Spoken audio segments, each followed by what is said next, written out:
Good morning. Good morning. Good to see everybody this morning. I hope and pray that everybody had a Merry Christmas. According to Dave, everybody raised all hands, so sure looks like it. If you were with us in Sunday school this morning, you're welcome to go to sleep and take a nap. No, I'm just kidding. It's funny how God works things out. That was the topic of this morning's message, was the topic of our Sunday school lesson. So God sure does work things out, doesn't he? We're going to talk this morning about faith in the new year. And I want to talk about faith, specifically stepping out in faith. Now, when it comes to faith, Abraham is often the one talked about. You see, God called him to leave his home and go to a new land, promising to give him that land and to give them numerous descendants. Abraham didn't know where he was going, but he obeyed. It's also talked about how, after being given a son, Isaac, to fulfill God's promises, God called Abraham to sacrifice his son, which Abraham obeyed to the point of being stopped by the angel as he lifted the knife. This morning I want to look at our faith as we make a choice to put our faith into action and let God bless us for it. Or we can choose to stay put and miss his blessings. Craig Larson wrote, he says, "An illustration of a balance between faith and works lies hidden within any tree. Leaves use up nutrients in the process of photosynthesis." Try to say that word 3 times fast. As leaves consume nutrients in the sap, a suction is formed, which draws more sap up from the roots. Without sap, the leaves and the branches would die. But the continual flow of this sap comes only as it is used up by the work of the leaf. Likewise, through faith, we draw life from Christ. But a continual supply of fresh spiritual nutrients depends on our willingness to consume the old supply through our acts of obedience, through our works. See, this upcoming year will require us to do some work as we follow God's guidance, both for our church and as individuals. This will include getting out of our comfort zones, making changes, putting our faith into action. It may require taking a leap of faith like Abraham, not knowing where we're going to land. So this morning, let's take a look at faith. Let's ask ourselves, are we faith-driven? See, there's many examples of faith movements in the Bible, and if we tried to cover them all, we'd be here all day, but I want to look at 2 examples of faith this morning where people were driven by their faith in God to act. But first, I want to take a look at a woman. Starting in Matthew chapter 9, verses 20 through 22, it says, "Just then a woman who had been subject to bleeding for 12 years came up behind him and touched the edge of his cloak. She said to herself, 'If I only touch his cloak, I'll be healed.' Jesus turned and saw her. 'Take heart, daughter,' he said, 'your faith has healed you.' And the woman was healed from that moment." That took a lot of faith. This woman had been dealing with a blood issue for 12 years. The Gospel of Luke tells us that she had spent everything that she had on doctors that had taken advantage of her and left her without any solutions or any hope. Because of her disease, she was a social outcast. Because she was unclean, and she would make anybody that she came into contact with unclean. However, somehow, some way, she'd heard about this Jesus. She'd heard about his teachings and about his healings. She wanted to seek him out.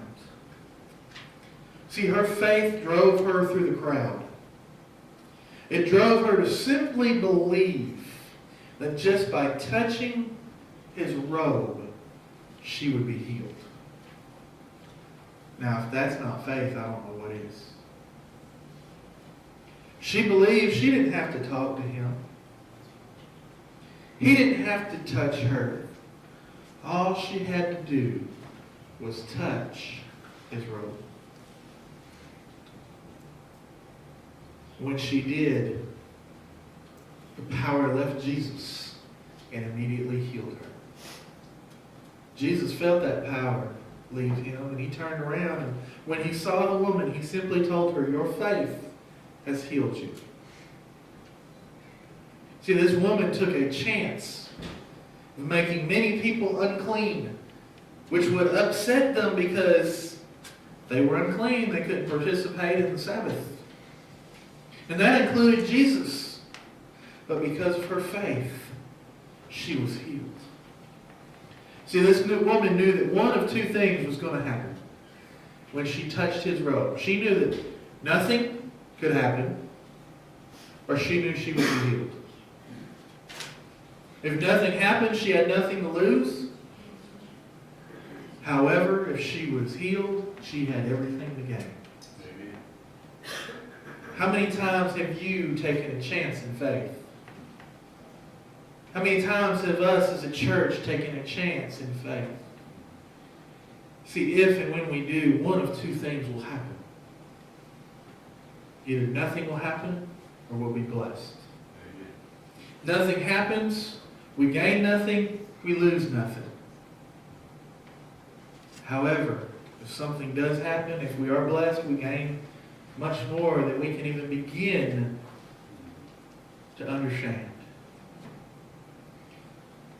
Hebrews chapter 11 gives us many examples of faith. But let's look at one in Hebrews chapter 11, verse 7. It says, "By faith Noah, when warned about things not yet seen, in holy fear built an ark to save his family. By his faith he condemned the world and became an heir of righteousness that comes by faith." When Noah was told to build an ark because it was going to rain, Noah had never seen rain. He didn't know what God was talking about. He didn't even know what rain was. But when God told him to start building an ark, he started building. He didn't argue with God. He didn't tell God, "Well, that's not the way I've done it before." He didn't come up with excuses. "I can't. I don't feel like it. I've done that before. I'm not going to do it again. I'm too old. I'm too tired. I'm too young." No. Noah got to building the ark. He got to work. And he was ridiculed by his friends. He was ridiculed by others for building such a large boat nowhere close to water. People thought he was crazy. But God knew what he was doing when he commanded Noah to build the ark. Noah had no idea. But because of his faith in God, he obeyed. See, just because we've never seen something happen before doesn't mean that when God calls us to do something, we just sit there. No, when God calls us to do something, we should be like Noah,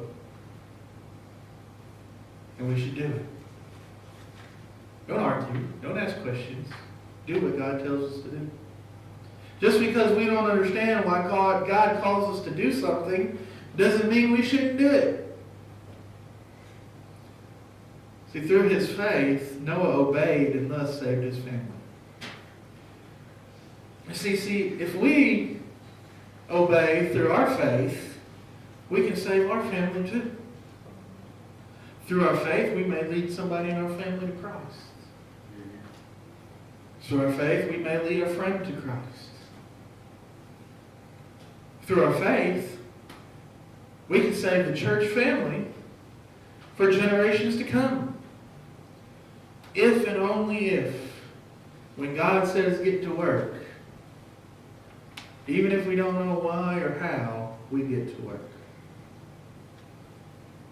See, there's a purpose for our faith. In Hebrews chapter 11, verse 1 says, "Now faith is being sure of what we hope for and certain of what we do not see." See, by biblical definition, faith is trusting in what we don't yet see is going to happen. Talked about it in Sunday school. If God says it, He's going to do it. Amen.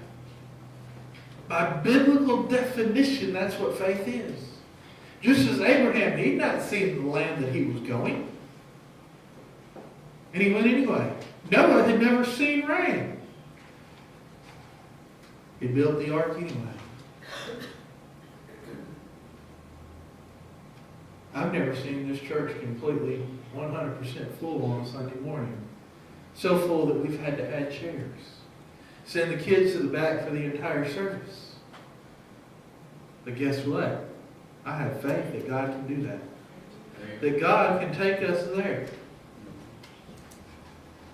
If also, like Abraham and Noah, we obey Him and follow Him as He leads us. See, without taking a leap of faith from time to time, we don't truly have faith. Because when we rely on what we see, instead of having hope for what we do not yet see, we don't have faith. See, we can look around and we can ask ourselves, is a full building on Sunday possible? I've never seen it. Well, was the promised land possible? Abraham had never seen it. Was Isaac possible? Abraham was 100 years old. His wife was 90. Was rain possible? Noah had never seen it. Of course it's possible if we have faith and if we obey God. See, Abraham had to leave his home in faith to see the promised land. Noah had to build the ark to see the rain and save his family. We have to obey God if we want to see that growth. See, Hebrews 11:6 says, "And without faith it is impossible to please God, because anyone who comes to Him must believe that He exists and that He rewards those who earnestly seek Him." You see, faith requires two things. Belief that God and His Son Jesus Christ are who they say they are. And then we have to earnestly seek to follow Him. Without that type of faith, we cannot please God. See, once we've accepted Christ as our Savior, we've accepted the fact that He exists. That leaves us with earnestly seeking Him as the only issue to deal with. Can we earnestly seek God if we refuse to obey Him, even when He calls us to take a leap of faith? Especially when He calls us to take a leap of faith. Can we earnestly seek Him if we refuse to follow Him wherever He leads us? Can we earnestly seek Him if we don't trust that He will bless us in our obedience? We can't. See, if we want to please God, we must earnestly seek Him. And that includes taking leaps of faith, even if we don't know where we're going. If we want to please God, we must be like Abraham and Noah and get to work, even if we don't know how it's all going to end up. If we want to please God, we have to put our trust in His plan. And when we do, we'll be blessed when His plan is complete. But that requires us to put our faith into action. James chapter 2, Verses 14 through 19, it says, "What good is it, my brothers, if a man claims to have faith but has no deeds? Can such faith save him? Suppose a brother or sister is without clothes or daily food. If one of you says to him, 'Go, I wish you well, keep warm and well fed,' but does nothing about his physical needs, what good is it? In the same way, faith by itself," listen to this very closely, "faith by itself, if it is not accompanied by action, is dead." Someone will say, "You have faith, I have deeds. Show me your faith without deeds, and I will show you my faith by what I do." You believe that there is one God? Good! Even the demons believe that and shudder. You see, we can stand around and talk about our faith all day long. But just talking about our faith does nothing to please God. It's obeying God and putting our faith in the action that pleases Him. Can works save us? No. Can faith without deeds save us? No. Because that faith is a dead faith. A living faith is a faith of action. A dead faith will pray for those in need, but won't help those in need. A living faith will pray for those in need and will also help to meet the needs of those in need. See, a living faith will please God, a dead faith will not. If we talk about our faith, people may hear and may believe. It's good to talk about our faith. But if my actions, my deeds, the things that I do for others show my faith, people will see my faith at work. They'll know that I walk the walk just as much as I talk the talk. And if we want to please God, we need to stop talking about obedience. And we need to get to work being obedient.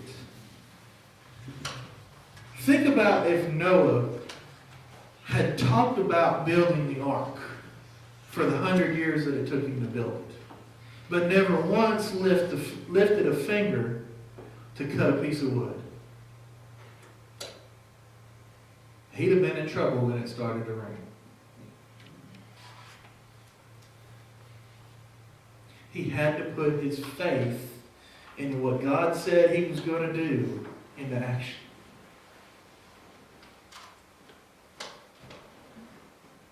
The demons believe in God. They work against him. If we believe in God, we need to work with him. We need to work for him. And we need to follow him. And when we put our faith into action, even if it requires taking that leap of faith, we will be blessed. But how much faith does it require? Did Abraham have a great faith in the beginning? Did Noah really believe that rain was coming? What can our faith actually do? And how much faith is enough? All these questions, thank God, Jesus answered it. And he starts in Matthew chapter 21, verse 21. Jesus replied, "I tell you the truth. If you have faith, but do not doubt, not only can you do what was done to the fig tree, but you can say to this mountain, 'Go, throw yourself into the sea,' and it will be done." If we have faith and do not doubt. Abraham had faith and he didn't doubt, therefore he left his home and he started walking. Noah had faith and did not doubt, therefore he started building. If we have faith and do not doubt, we will start obeying. See, with just a simple command, Jesus caused a fig tree to wither. And then Jesus told his disciples and to us that if we have faith that don't doubt, not only can we make the fig tree wither, but we can move mountains.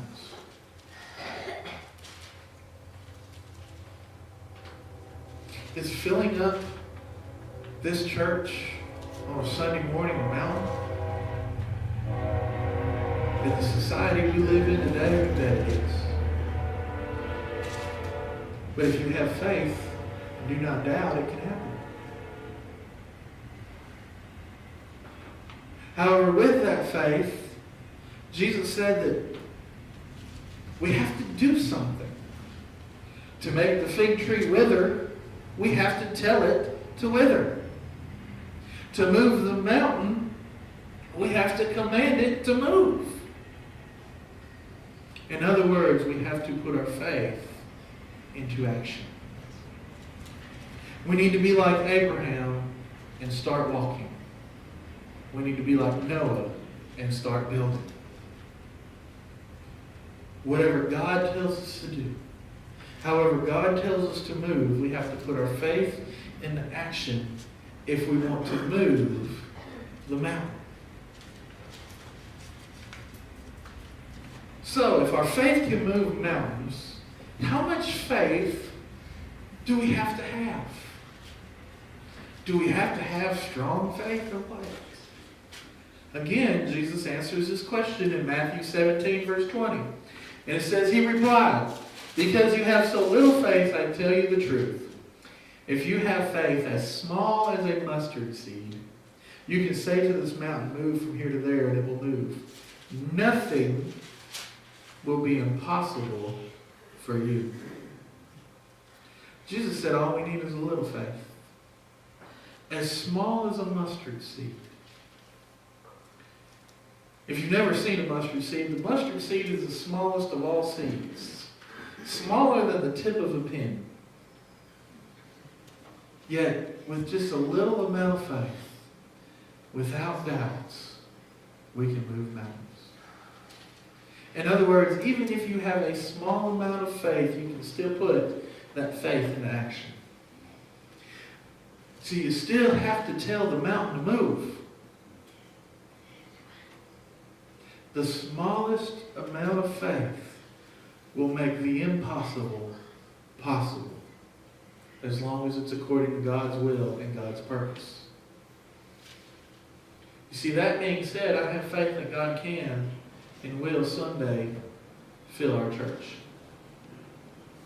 You may not have as much faith in that as I do, but all we need is a little faith without doubt. Your faith doesn't have to be great. It just has to be without doubt. Our faith, no matter how big or small, must also be a faith of action. If we want to see the mountain to move, we have to tell it to move. If we want to see church full, we have to get to work, stepping out in faith as God leads us, and moving as God calls us to move. But the secret to it is that God never meant for our faith to start small, like the mustard seed, and stay that way. He means for our faith to grow.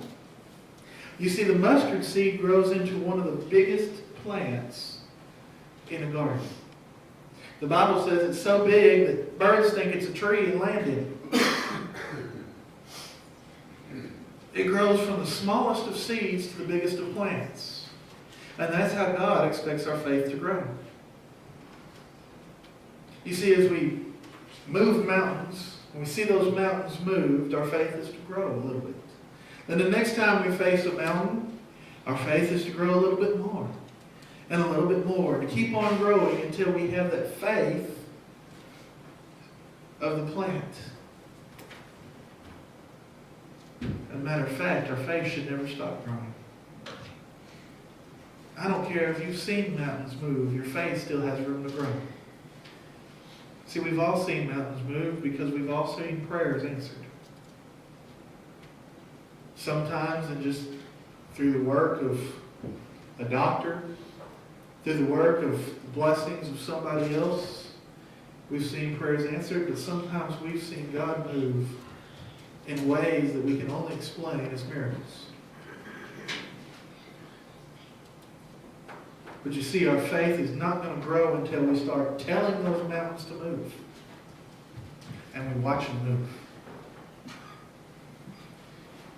See, the woman, she put her faith into action, and she was healed. Abraham put his faith into action, and he found the promised land. Noah put his faith into action, and he saved his family. By putting their faith into action, they were blessed. They had the hope for the things not yet seen. They had faith. They wanted to please God. Therefore, not only did they believe in Him, but they sought to do His will. When God called them to take a leap of faith, they didn't doubt. They didn't argue. They jumped. If we want things in our life to change for the better, we may have to take a leap of faith. If we want our church to grow, if we want to save our church for generations to come, if we want to be blessed, we have to take the leap of faith. We must follow where Christ leads, even if we find it necessary to jump when we can't see where we're going to land. We have to put our faith into action. This morning I ask you, do you have faith? Are you willing to follow Christ wherever He leads? Are you willing to do whatever Christ calls you to do, even if it means taking a leap of faith when you have no idea where you're going to land? Are you willing to simply put your faith into action? See, as we enter a new year, I believe God is ready to bless us. I believe God is ready to start the process of filling our church on Sundays, and maybe even on Wednesdays. You see, I believe that God is ready to move. But He's waiting on us to take a few leaps of faith in the coming year. He's waiting on us to put our faith into action. He's waiting on us to simply say, yes, Lord, I will follow you. We believe that He exists because we've accepted Him as our Savior. Are we earnestly seeking Him by doing what He calls us to do? You know, you've probably heard the old saying that when you're going through a tunnel and you're on a train, you don't rip up your ticket and jump off the train. The same thing goes in life when it comes to putting our faith in God. Just because we're going through a tunnel in life doesn't mean that we give up our faith and turn around and go back the other way. Just because we don't see the bottom when God tells us to jump doesn't mean we don't jump. Just because we've never seen rain doesn't mean we don't start building our ark. Just because we haven't seen Jesus face to face doesn't mean He hasn't changed our lives, and doesn't mean that we're not to go out and to share that with other people. See, putting our faith into action makes us the hands and feet of Jesus Christ. If we want to do what He calls us to do, sometimes we have to take that faith, put it in our pockets, and jump. Even if we don't know where we're going, how far it is going to be, how long it's going to take us to get there, how far the jump is, all we have to know is that we have a God that will take us where he wants us to go if we follow him. We have a God that will bless us through our obedience to him.